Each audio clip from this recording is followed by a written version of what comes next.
This is Film Talk, where we interview the brightest minds in filmmaking 5 days a week. Do you need a great camera for your next shoot? You may want to consider the world's lightest handheld Super 35 digital film camera, Blackmagic's Ursa Mini 4.6K. The Ursa Mini boasts a 4.6K sensor, global shutter, and up to 15 stops of dynamic range. It's perfectly balanced for handheld use and comfortable enough to be used all day long. Scene 1, take 1. Film Talk Nation, we are greenlit for yet another great show. Vanessa Frank here, and I'm excited to bring you our featured guest today, Bobbie O'Steen. Bobbie, are you ready for your close-up? I am. Bobbie O'Steen is a writer and film historian dedicated to sharing the editor's invisible art with film students, professionals, and the movie-going public. She is an Emmy-nominated editor and author of 2 acclaimed books about editing. Her book, Cut to the Chase, is based on interviews with her late husband and colleague, Oscar-nominated editor Sam O'Steen, who edited legendary Oscar-winning films such as Chinatown, The Graduate, and Rosemary's Baby.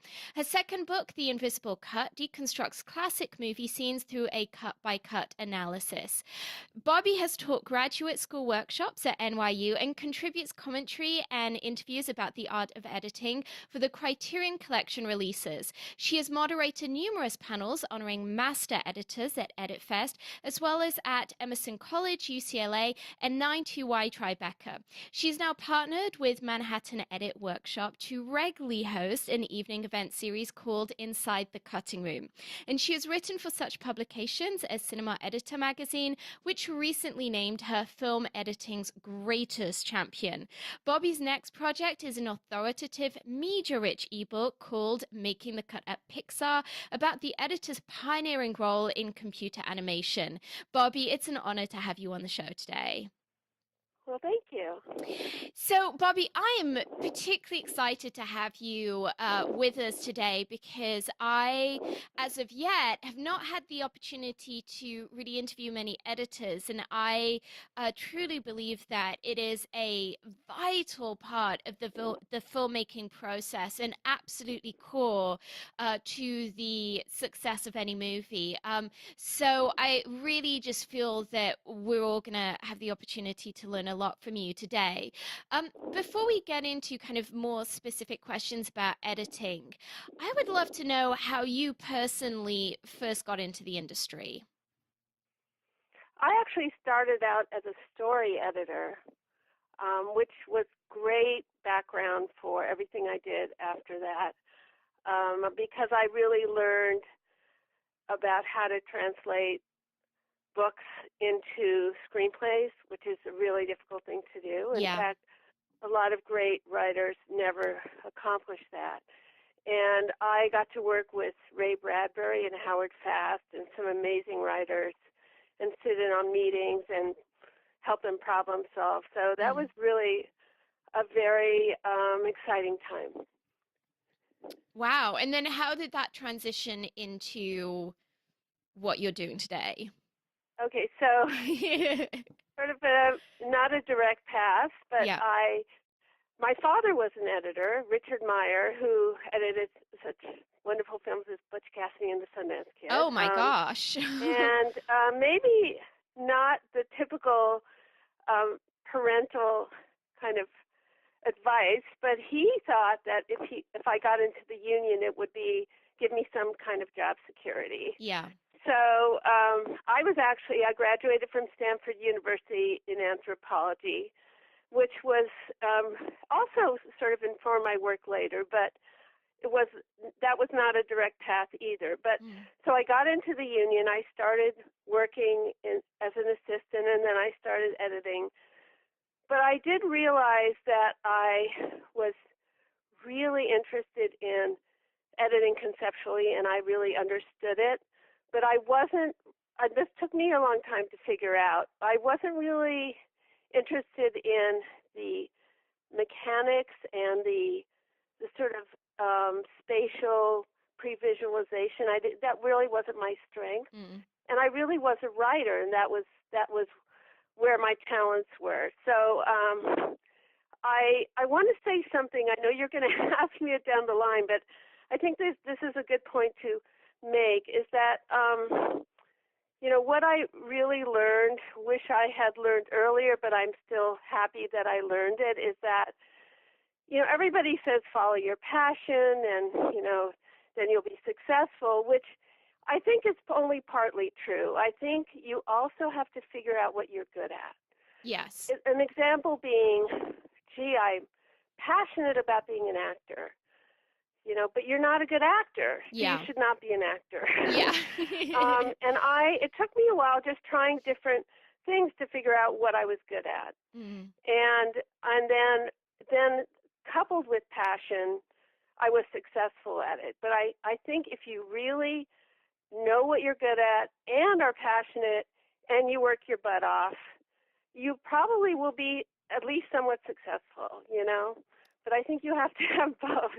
Yes, absolutely. So, you are well known for having been married to Sam O'Steen, who is just this incredible, legendary figure in film editing. I would I would just be really interested to learn a little bit more about your working life and kind of collaboration with him that you had for a number of years. So I originally met Sam in the cutting room.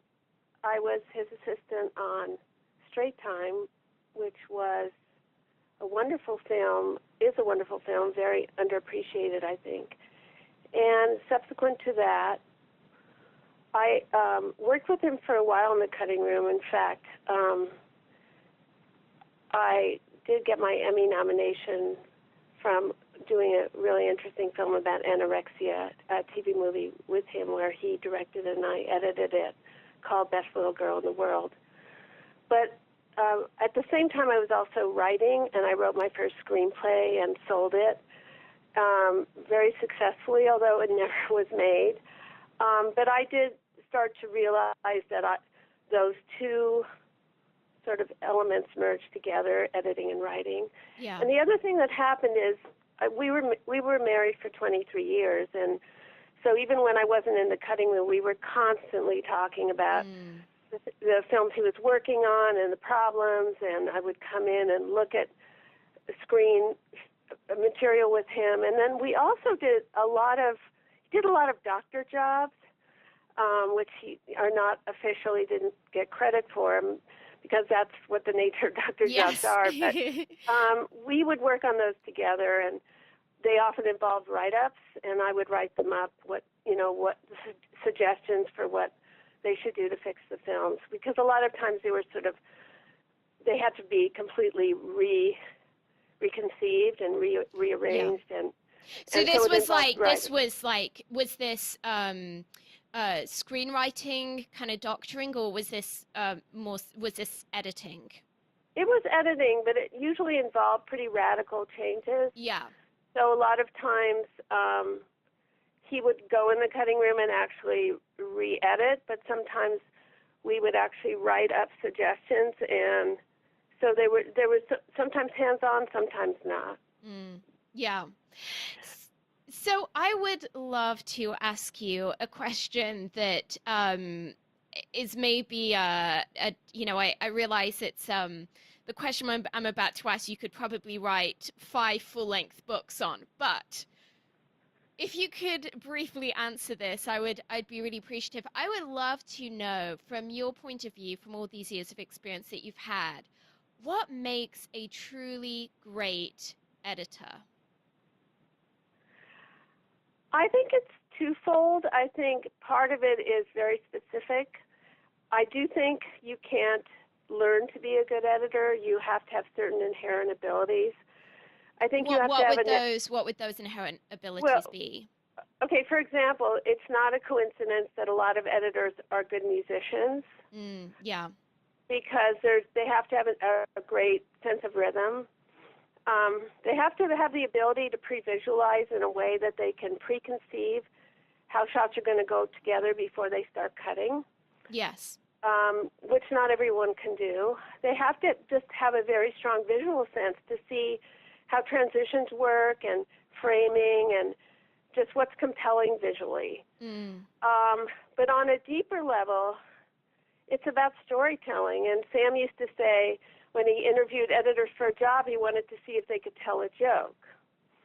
Well, because you have to know what to leave out and what to leave in. Yeah. And it's all about rhythm and also just an understanding of how to time things and human behavior. And it's a lot of it is about behavior and subtext and watching and listening and observing. And the other thing a lot of really smart master editors say is, you have to have a sense of not just humanity, but a sense of you should go to museums, read books, travel. Don't think it's all just very tunnel vision. It's not just about movies. It's really having a broader sense of how people behave, values, what you're trying to say.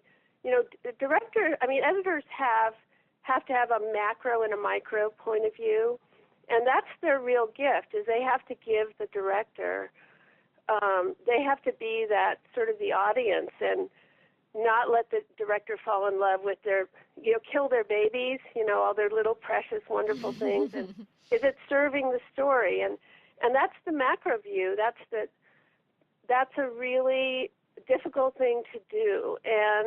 But then it's detail work. I mean, you have to be very patient, and it's really tedious sometimes. Yeah. And you have to have that temperament, and it's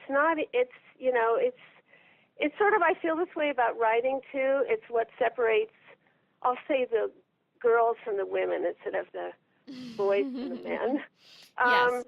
You have to give that extra 5 or 10%, and that's what makes it great when you just can't stand it anymore. Yeah. But you just, that perfectionism. And also a lot of editors are really good at puzzles, which is not surprising. Yeah. They just have to have that kind of head. But on the other hand, I would say, I've probably interviewed 35 editors in live events now, and they're like snowflakes. They're all completely different. They have completely different ways of working. But the one thing they all have in common is they just absolutely love what they do. They may not love everything about the politics or the insecurity of the job, but, they really do. I've never met an editor who doesn't. And they also get a bad rap because once they never get to be on the stage, they're never... Yeah. They're invisible, and once you get them, nobody trusts that they're going to be interesting or articulate, and they're amazing because they're excited that someone's actually... Yeah, that someone actually wants to hear what they have to say. And I've done a lot of events for the public, too, not just for, industry or students, and people really are interested, and they actually ask really smart questions. Yeah. Because I think we live in a culture where people want to know everything about everything, and so people know a lot and are already informed because there's so much transparency about process in general in our culture. So I think I just love them to death. I could go on for hours. Well, you're like the mother of, within that sector of the industry. Bobbie, I've been really fascinated for a long time with the relationship between the director's vision and the editor's vision. And it seems to me, and it may be that you have a different point of view on this, but it seems to me that there's really kind of like two camps. There's one camp which is the school of everything is storyboarded, pre-visioned, planned to the last detail, and you are basically telling the editor very, very clearly what the blueprint is, and their job is to kind of go and execute that as closely as they can do. And then it seems to me you've got this other school of thinking, which is that the director is there to get a ton of coverage, a ton of footage, a ton of options, he hands it over to the editor, and then the editor is really kind of the auteur who decides how to make sense of all of that. And I, for a long time, have really felt personally perplexed as to kind of what the most constructive way forward is. Because it seems to me that, on one hand, if you just go and get a bunch of coverage and hand this over to an editor, then you are in some ways potentially giving up part of your role as a director. But on the other hand, I can also see that there are these editors that have such a creativity to what they do that it can be a real shame to kind of restrict that. What are your thoughts on, in your experience, what the most creative and productive way of a director working with an editor is? Well, I mean, ideally, they do let the editor alone for the first cut, Yeah. and because it's that thing I was talking about, it's that point of view that they really need. Not to mention all the artistry and technique and talent that the editor brings to the table anyway. But it depends too. I mean, some directors are very insecure, which is a shame. And they maybe not. I mean, the storyboarding thing is, it's just depends on the director. How secure they are about. For example, Mike Nichols was obviously a brilliant director, but he wasn't great at coverage and spatial stuff. So he had Sam on the set with him for the entire 29 years they were together. Yeah. But he was secure enough to bring him on the set, and or just, I mean, that may not be answer your question directly, but ideally it would be great if all directors trusted their editors, especially in the first cut. I mean, once you get into finessing it and I mean, there's the range. There are directors that literally breathe down their necks and want to see everything and want to watch every cut. And some editors are fine with that. Or they take a walk and I'll work on it. I mean, everybody needs breathing room when they're being creative. So ideally, that doesn't happen. But, I can't make judgments on, Hitchcock's editor gets a bum rap because they say he didn't, he storyboarded everything. But the truth is, even if you storyboard, the finesse of the precision of his films, the genius of, camera direction and point of view and everything, I mean, there was a reason why this guy was like a really powerful editor. And so even if there is a lot of storyboarding, I don't think it necessarily means the editor isn't important. But yeah, ideally they get to this. If you're working on a project where the director is someone who does have a very strong view of what they want to do, they're not the guy who just likes to go and shoot a bunch of coverage and just hand it over to someone there. Someone who just has a very clear idea of what they're looking to achieve in each scene. What do you think about the idea of them kind of finding that sweet spot of maybe presenting all of this to the editor beforehand, particularly as now we're into a world of pre-visioning? I'm thinking, for example, specifically on projects where maybe there's also a heavy VFX element, so there's not a lot of latitude to just be like, oh, we're just going to go on set and kind of figure out what we're doing. There's maybe a lot of thought that has to go into it. Is that something that you see often? Well, I think it depends. It's sort of like, as you had said, I'm writing a book with my wonderful colleague Bill Kinder about computer animation, and even if they have storyboards, there's a lot of previs that happens before they do the final storyboards that the editor gets really involved with. Yeah. So it's not that cut and dry. No matter, even if you have, a lot of action, especially now, there's so many stages that lead up to the expensive part. You know what I Yeah. mean? So, Yeah.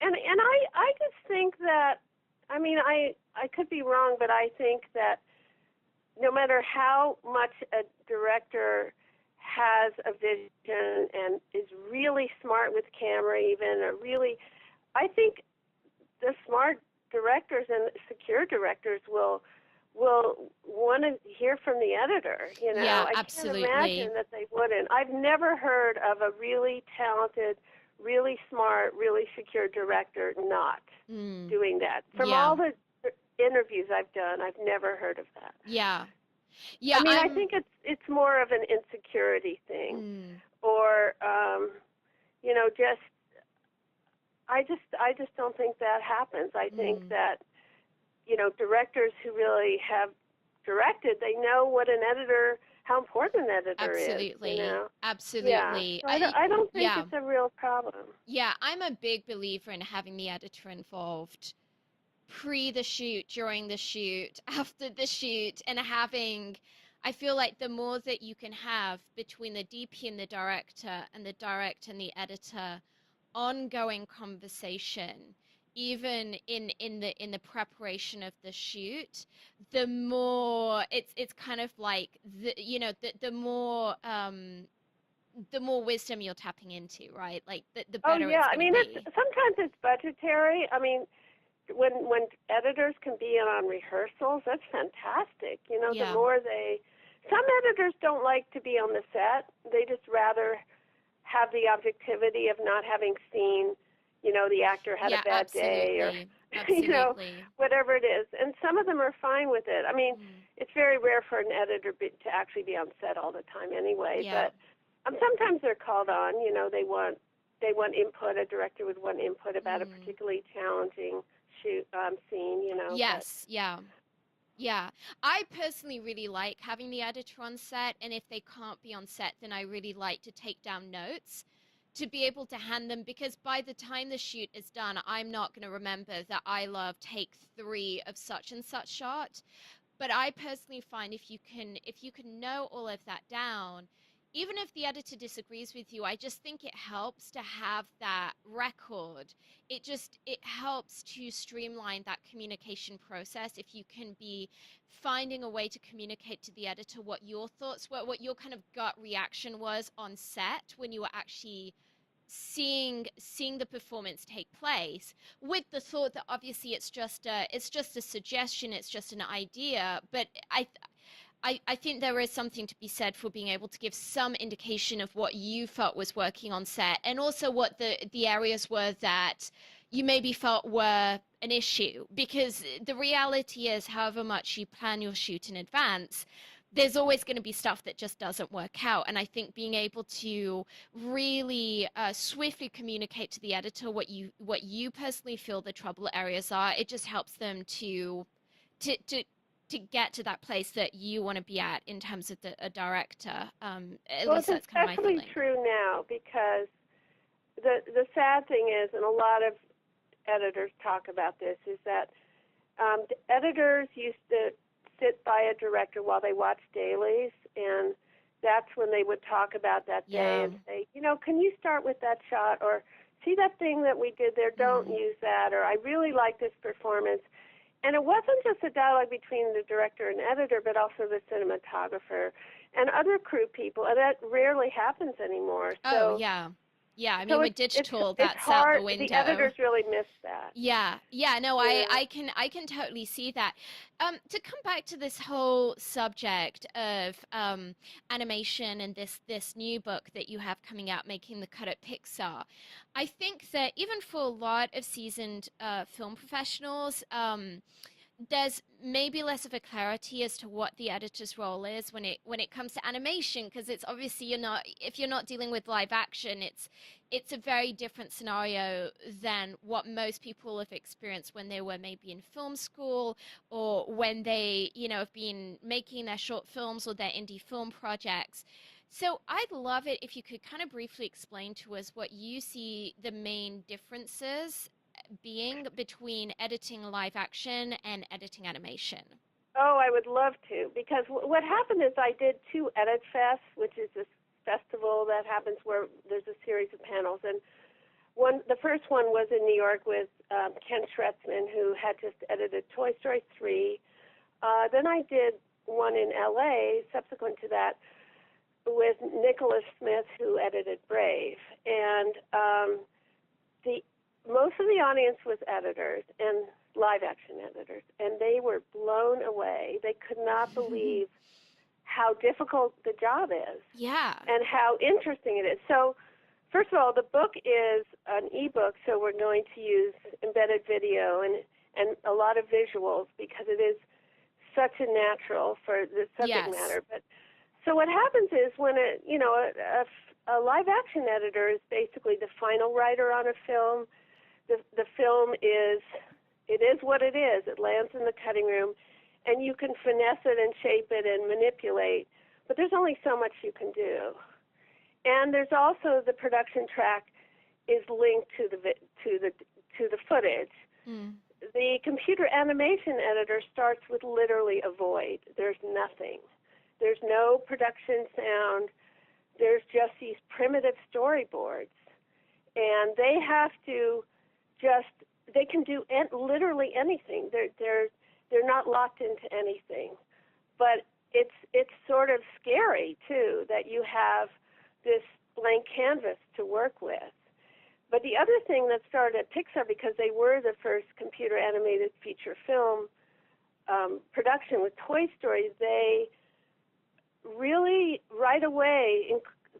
Lee Unkrich was the editor on that film, and he just had a particular talent for he became a director for film grammar and pre-visualizing, and he was just very sort of brave in terms of technology.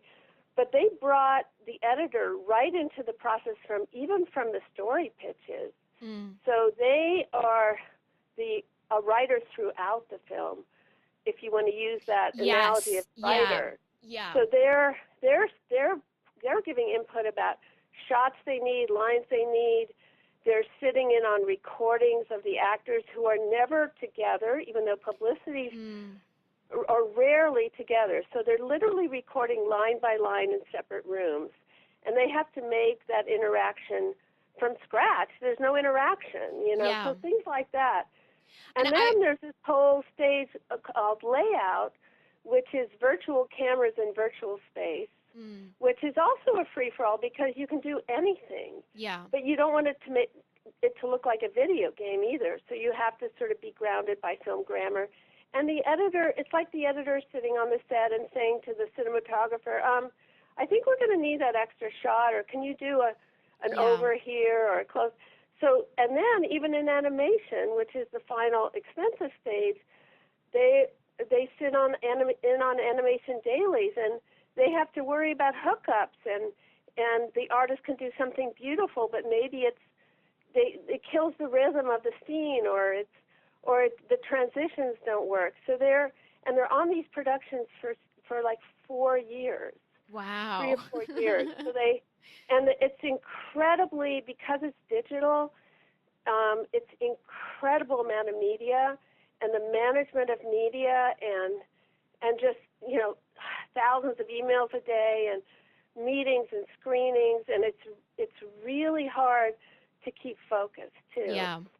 So Bill Kinder, who is my collaborator, he was head of post-production for many years at Pixar, and now he's working independently. So we have his insights into actually having been there, and then I'm kind of like the reader. He's like the geek insider, and I'm discovering what he's telling me, and then we call it Frankensteining. We bat it back and forth and write back and forth with each other, and we did a ton of talking heads too. Yeah. We interviewed virtually every lead editor at Pixar. Yeah. And so that stuff is going to be in our book. I mean, one of the little videos, this is just a side note, but it's called If You're at a Cocktail Party and Someone Asks You, What do you do? What do you say? Yeah. And it's, I just gave you several minutes of it. It's just really hard to explain. And, we always say editors are underappreciated and misunderstood. Well, multiply times 1,000 for computer animation. Yeah. Because the problem is that in the early days of cell animation, like the Walt Disney days, editors were called cutters, and they actually were not creative at all. Yeah. They just were given a template, and they just had to worry about sync, and so people had a misconception. So like Nick Smith, who I just mentioned, he had over 30 years experience in live action, and he went in and he said, "Sure, I'll work at Pixar. Just cut the heads and tails off. And this looks like a cakewalk." And then he walks in and sees this 24 tracks and Yeah. and this whole blank canvas thing I was talking about, and he couldn't believe how hard it was. Yeah. So, and Carol Littleton, who is a very dear friend of mine, who's his master editor, she was waiting for him in the lobby after the panel, and she stopped him and said, "I could not do what you do. I can't believe what you do." Well, so that's what inspired me to write this book. In terms of that thought of editors kind of your kind of traditional live action movies looking at this job and saying, I could not even fathom that.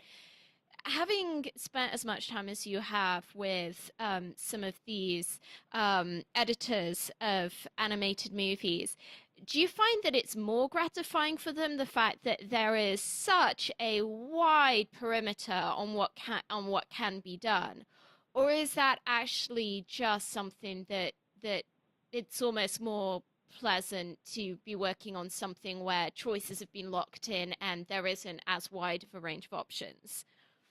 I think it's both. I think actually some live action editors came to Pixar and couldn't hack it. Yeah. They just kind of freaked out. It was just too much, Yeah. And I think what's also really challenging is to be on a film that long or movie that long.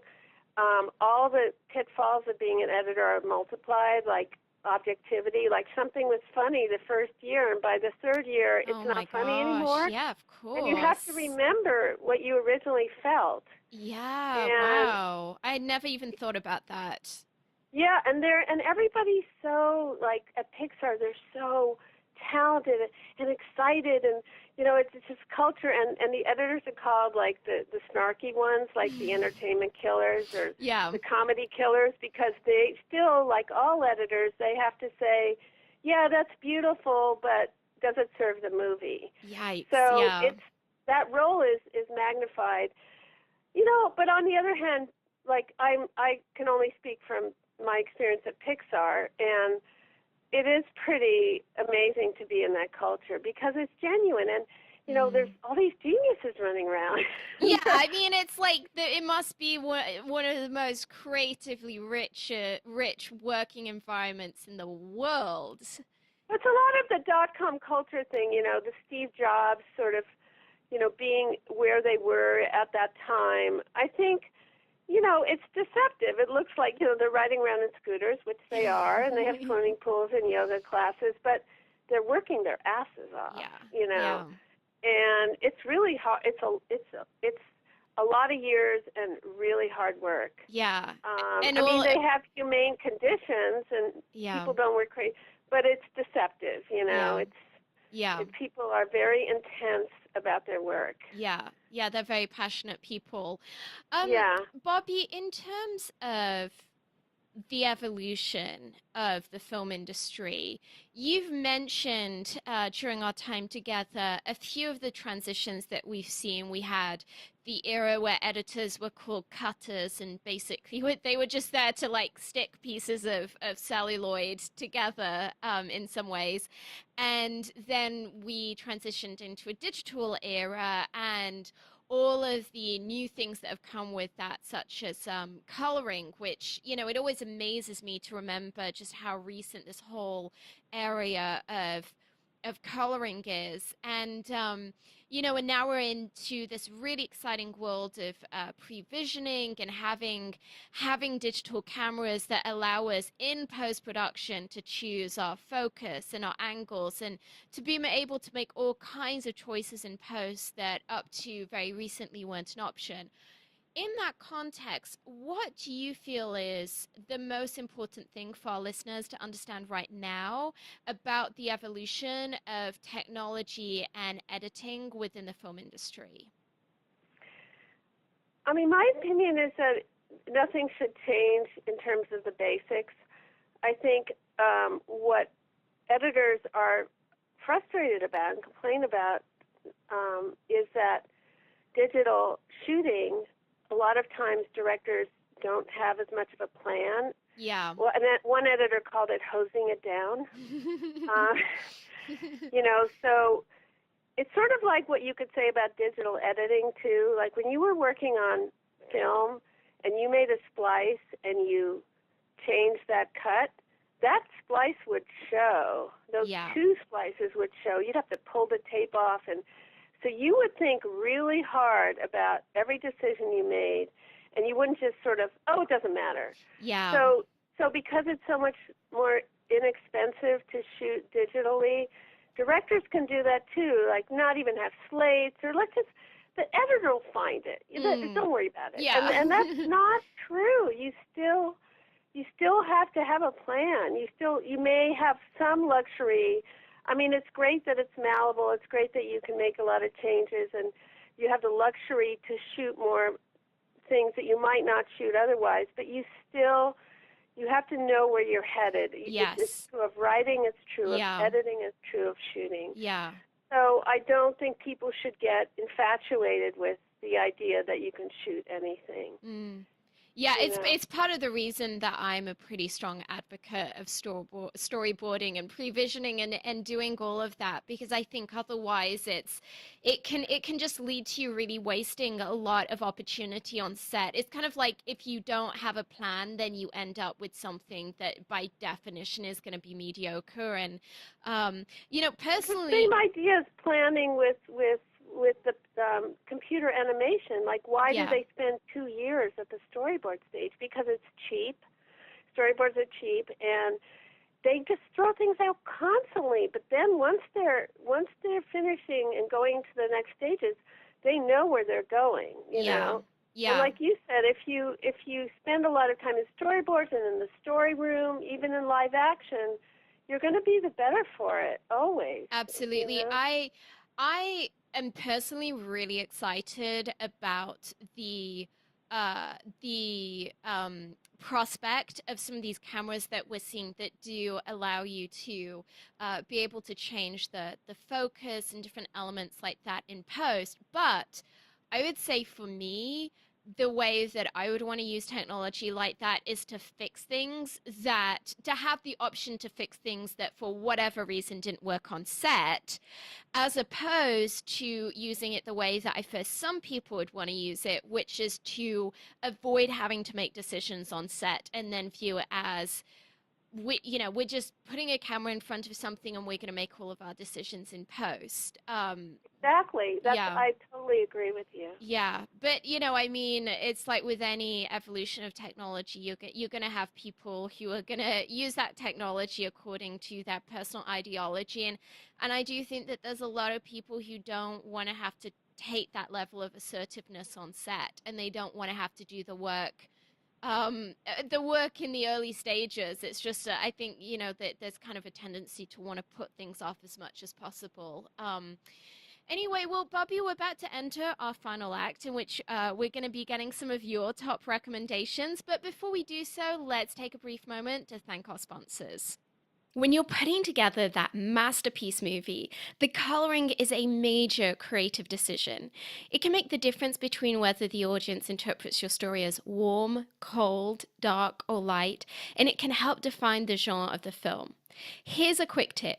Horror movies tend to have blue tones, romantic comedies tend to have warm tones, apocalyptic movies tend to be grey and washed out, movies in which reality is off-kilter tend to have green tones, and action movies tend to feature a lot of teal and orange, particularly in their artwork. The Emmy Award-winning DaVinci Resolve from Blackmagic will help you get that perfect color for your next production. The DaVinci Resolve 12 combines professional non-linear video editing with the world's most advanced color corrector, so you can now edit, color correct, finish, and deliver all from one system.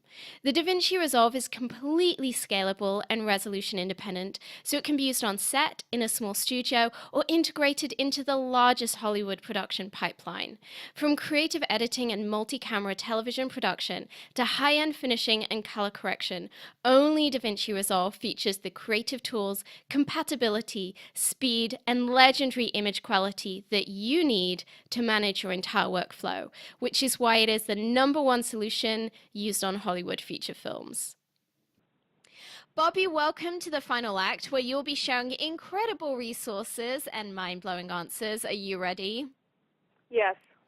Bobbie, I would love to know, in the context of, actually specifically in the context of film editing, being as this is truly your realm of expertise, what is the best advice that you've ever received? In terms of film editing? Yes. Well, I think it's partly what we just talked about. I think you really have to think before you act. Yeah. I think you can always make changes, but you have to really think about a lot of things. What is this scene about? How does it fit in the overall movie? What is each character doing? What is the motivation for changing a shot? That's a big part of editing, is planning and thinking before you cut. Yeah. In terms of the planning and wanting things to go as well as possible, obviously there's no filmmaker that goes into their shoot thinking, oh, I'm hoping that I'm going to have to do a reshoot. I mean, everyone has the best of intentions to capture everything that they need and want. But the reality is, oftentimes we'll get into post and realize, man, we really need such and such scene to bridge it. And the only way to really fix this problem is to go back and do a reshoot. Just out of my own pure curiosity, how do you view reshoots, and how do you feel about them as an editor? I mean, I don't think there's anything wrong with them, as long as you don't go in thinking that you're going to do that. You know, I mean, not assuming. Don't have an objection to it. Yeah. But I also wanted to say, in terms of lessons learned about editing, I mean, there's also just, I mean, this is a lot of what Sam talked about, is, you know, to remember that it is the director's film, it's not your film.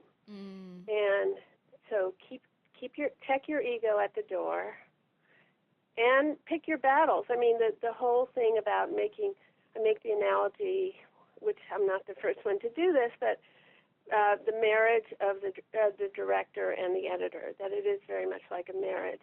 Yeah. In the sense that, you know, it is based on trust and shorthand and communication and all that, but it's also, you know, really, picking your battles and going through the side door when you want to get your way. Editors all have their little tricks, you know. Yeah. Like you show it to them once and they haven't come around to it, and you don't, and you really feel strongly about it, but you just, you have to know how to time it.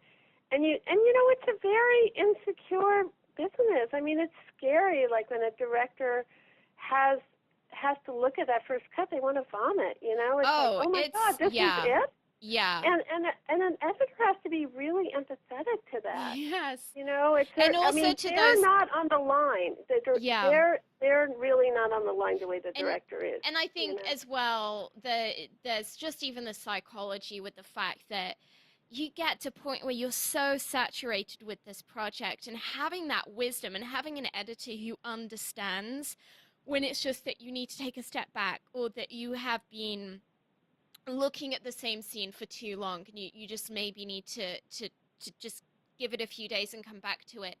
I think having someone with that maturity of understanding where you're at as a director, and who really knows you as an individual and knows when you're getting too tired and you know, maybe too worn down by the process, I feel that really helps as well. Yeah, and I think you know, all editors I've talked to, these successful editors, they are very empathetic. Yeah. And you know, and they're also trying to honor the director's vision. I mean, I've heard stories where directors actually truly believe they shot something that they didn't even shoot. They're so, they're just, Yeah. So it's really hard to, Yeah. they get into the cutting room and it's like, this is the end of the line. This is where the Yes, rubber hits the it road, is. and and even if you have reshoots built into the scheduling, it's still the bottom line is already, kind of playing out, and so that's a really, that's why so many editors are nice people. Mm. And then there are female editors who bring a whole other level of nurture into the process. Mm. I'm about to do an event, by the way, with Ann Coates, who is 90 years old. Wow. She's still editing. She's Oh my gosh. She's totally charming. And the last movie she did was 50 Shades of Grey. Oh my God. She did that at 90? I think I heard rumors that she thought it That's wasn't sexy enough. Really? But I have to find out the truth. Oh my gosh. She also did Lawrence of Arabia. Oh my word. Yeah, and Out Wow. of Sight, and In the Line of Fire, and Elephant Man, and on and on. Wow. Wow, wow, So- wow. Wow, So I have quite to a do lady. a little plug for Manhattan Edit Workshop is producing, which is my producing partners for my Inside the Cutting Room nightly series. Yeah. And once a year we do this big event called Sight, Sound, and Story. Yeah. And so when on is June this 11th. event? June 11th. Okay, And fantastic. there's all these wonderful panels, but if you go on Sight, Sound, and Story website, you'll see, and she's the final.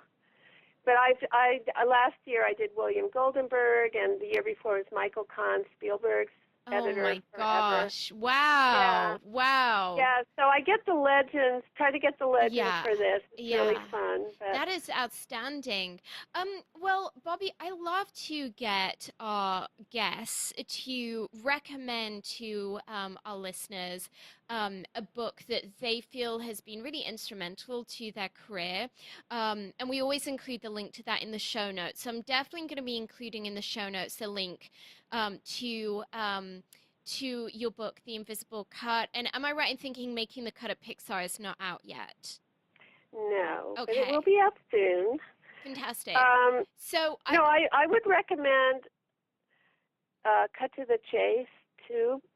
So Invisible Cut is about specifically I analyze specific scenes, and it's more actually about the process of editing. I use frame grabs to analyze specific cuts, and it's more of a how-to book, whereas really the book about Sam's career, I would say, is a really interesting. I mean, of course I wrote it, so I'm promoting it, but Cut to the Chase is cool because it's kind of this weird hybrid of wisdom about just, things you've touched on about the working life of an editor, and just kind of wisdom in general. And Sam's story was really interesting because it was a true rag to riches story, Depression era, son of sharecroppers who happened to have a paper route across the street from Warner's. Became an editor, by the way, at 39. No way. Old, wow. Because he didn't have any connections. He was in the print shop for 10 years. But he knew he wanted to be an editor, and and there was all this, the union was ossified, if you didn't know anybody, you couldn't get in. And then once you got in, you had to put in 8 years, even if you were ready the first year. So, and I remember being at an event where Joel Cox, who's Clint Eastwood's long-term editor, was talking about Sam. Sam never even mentioned him, but they were working. He was a messenger, and Sam was in the print shop, and he said he just remembered Sam because he had nothing, but he just told everybody, I'm going to be an editor. I'm going to be an editor. Because when he was a kid, he would hang out in the cutting rooms and see these guys running movies and they're on the moviola and say, this looks like a fun job. Yeah. And, that's the thing I was saying about, persistence and hard work. And, boy, I mean, it's just an inspiration. And then he made it really made it, when he did Who's Afraid of Virginia Woolf and The Graduate and Cool Hand Luke Oh my and all these, gosh. and, Rosemary's Baby, all these movies were sort of that golden age of Hollywood Yeah. where the directors became powerful, and because of that, editors became, they, like Sam and Dee Dee Allen, both The Graduate and Bonnie and Clyde were both done the same year, and it was the first time an editor got a single card credit. Yeah. And so, that's just symbolic of what was going on. So it, takes you through that era, which is pretty inspiring. Yeah. When editors were kind of, what you were talking about, going from cutter to actually being an artist. And, Yes, an auteur. there were a lot of films that really broke rules and were very personal statements and made, and the technology, too, was changing then, and all the experimentation that was done with sound and cinematography. So it's a really fun read, and I recommend it. Absolutely. Well, we will have both of those links in our show notes.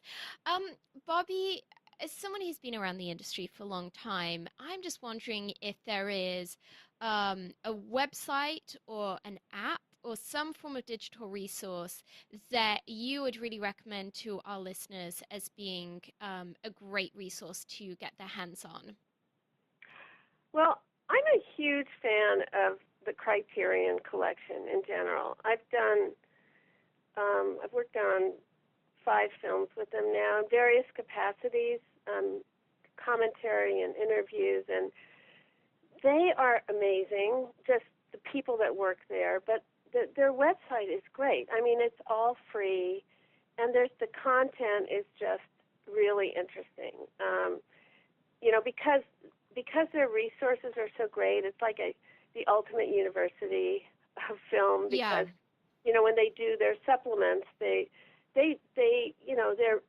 researching and finding all these people and material, and they just have access to all these great minds, and there's video content too.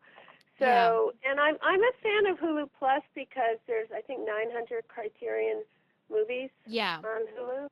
Yeah. So I thumbs up to Hulu for getting all those movies there. But just having worked with Criterion and then discovering, that there is a lot of content on their website, I think it's just awesome. Yeah. If there was a single movie that you could recommend as being just a really inspiring and brilliant example of excellence in film editing, what would that movie be? I mean, the 2 movies I mentioned, I would say, both The Graduate and Bonnie and Clyde. Yeah. For different reasons, but I just think they're brave. They are really brave, And style is content. It's not just flashy. It really means something. Yeah. And I think they were in it at a time when they had the luxury to, and particularly I know about The Graduate, they had the luxury of so much time to just get their fantasy shots. And because Sam was on the set, he also could help them figure out those amazing transitions.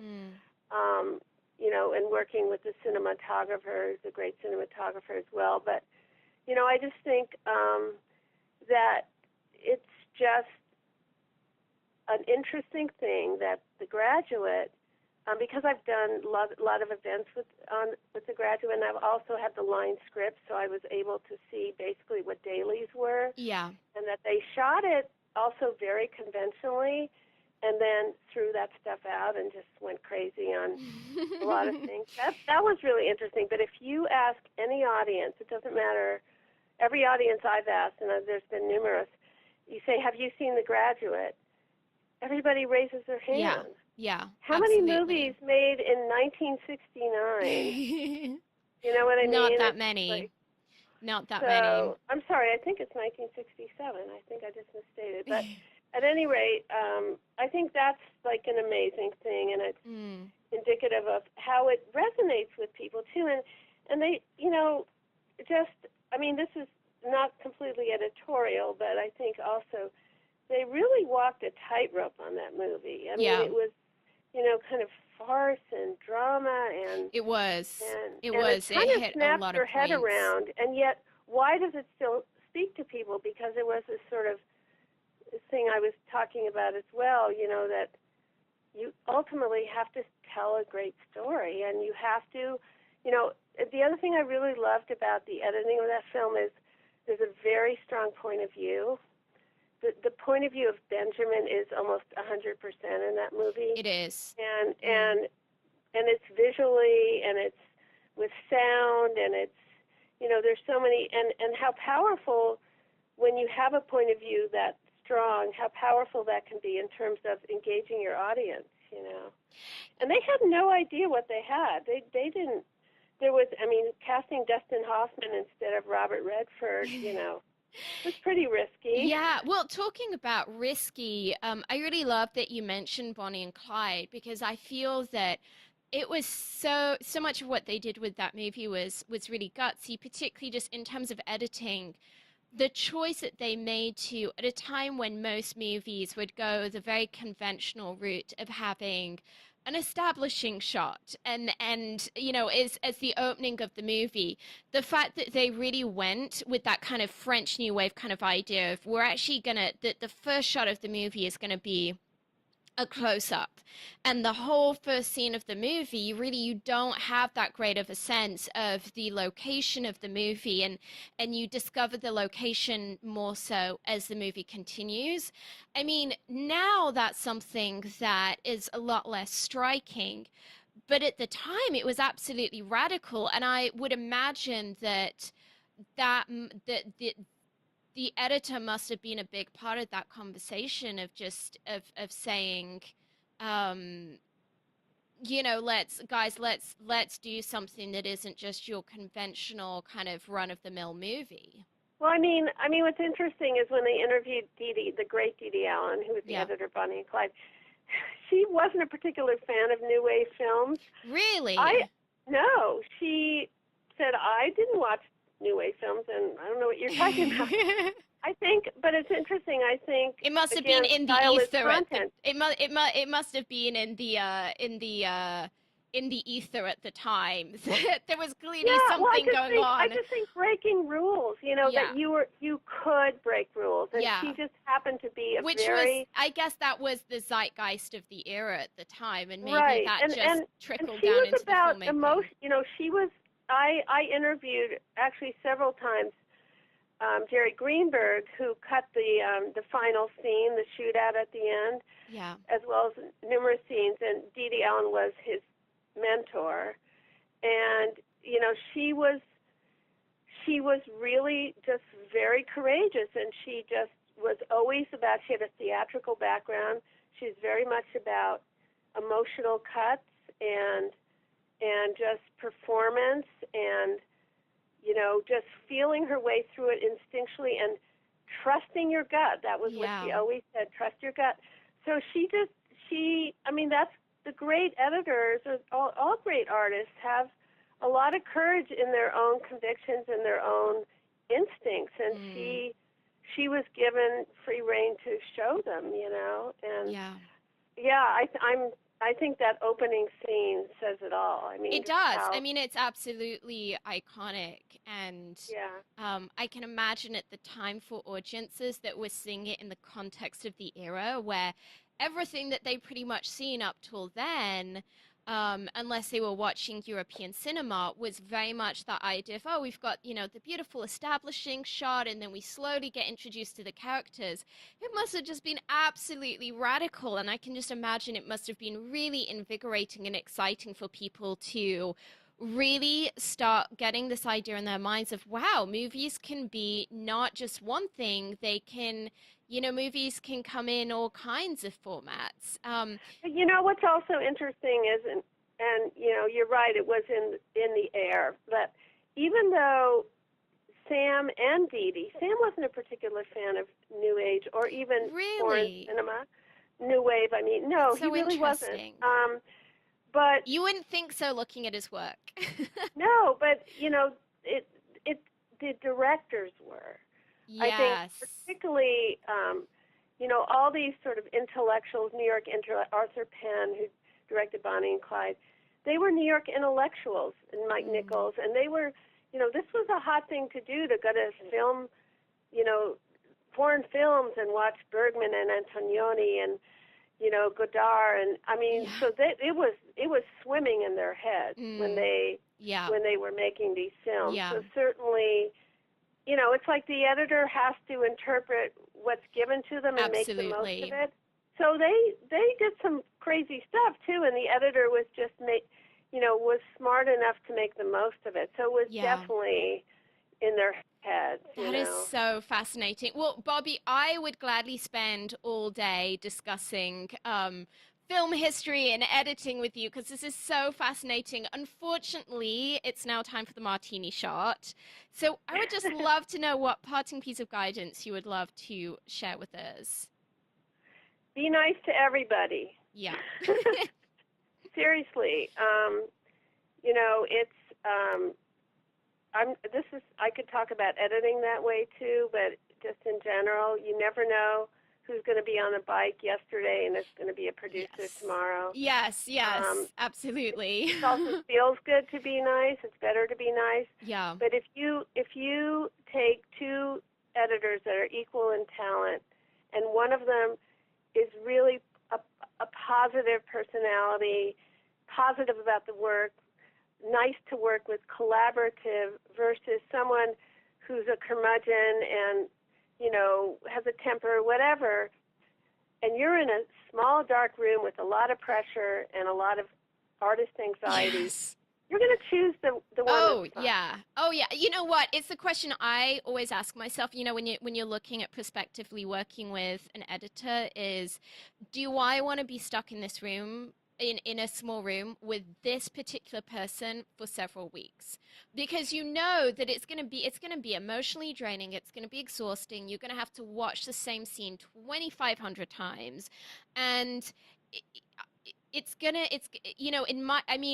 admittedly, I'm someone who really struggles with post-production. I know other people just come alive. I find it very emotionally intense. And so I know, for me at least, it's probably going to bring out my worst side. And I want to be around someone that when my worst side comes out and I'm cranky and I'm hungry because we've been locked in an editing room for 15 hours, I want someone who's going to be nice to me when I get to that place. Yeah, and having a sense of humor is key too. It's just a movie. Yes. It's not cancer. Yeah. Yes. You know what I mean? It's just, I think it's really important to have a perspective and try to be positive and try to make it as fun as it can be, because the same experience is going to feel very differently depending on your attitude. And Precisely. It's a very small industry. People's reputations follow them, and people want to work with someone who's a nice person. I agree. So I agree. And nice, Bobbie, Bobbie, you know what? I wish that more people would take that advice, because I think that's the advice of someone who has been working for several decades, as opposed to maybe some of what, I think we see more so in my generation, which can be a little short-sighted and a little entitled at times. And I think... speaking of that, another bit of advice for prospective editors when they're interviewing for a job, because I've heard this also, is that don't just talk about yourself. Even though I know you're selling yourself, editors are very sensitive to the fact that they want you to ask about the project, if you've read the script, or about the editor's work, or just have this sense that you have some perspective and not this sort of naked drive and narcissism. So yes. That's also something that you might not think about because you want the job so badly and you feel tap dance. So that's my sort of sub-advice. Be authentic. Be authentic. Well, that's a wrap. Film Talk Nation, in this industry, you're only as good as the people you know. And today you've been hanging out with Bobbie O'Steen and myself.